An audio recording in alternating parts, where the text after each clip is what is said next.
You're known by many and read by many, myself included, as someone who comments on, historically speaking, looking at issues around Māoridom.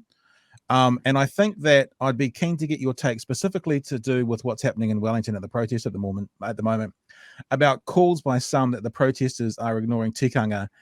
People saying, Iwi saying that that's dangerous. We're also learning that Iwi are feeling disrespected by what's happening in parliamentary protests. There was apparently a meeting at a local marae, and there's a quote which says that when the protesters came to the marae, that there was a flagrant undermining of our tikanga or custom, and to see them, I guess it's the protesters, come into our whare to do what they did, created a lot of riri, which is anger, for our whānau here. And for a lot of people across the Motu land and who know that's not how you conduct yourself. I also wonder, I'm a huge, I like the idea and the concept of the flag, the United Tribes flag, because it feels like that's I'm not suggesting that would be our national flag, but that seemed to be a time where kind of settlers and Māori came together to develop some kind of flag themselves. I like that idea. That's being used by the protesters.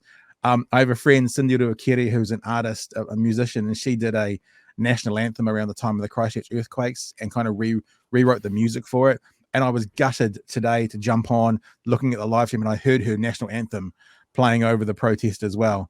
And I just wanted to get your take on it as someone who comments on Māori things, writes about it as an academic in that area. What do you think about Māori, especially local iwi, saying no, and the protesters seeming to want to double down on claiming or owning, let's say, Māori perspective on what they're doing? Well, on the one hand, it would be fair to say that there's no unitary Māori perspective on anything, like there isn't with any other group. We're all very pluralist in our outlook. But you'd have to say that the mana whenua groups are correct in this case. They have long-standing relationships with their communities, with the political leaders in those communities, and they see those relationships being dented in a few cases now because of the actions of the protesters. There is a tikanga associated with protesting, and it involves a lot of consultation and discussion with those who have mana whenua status. And it seems what's happened in Wellington has bypassed that process.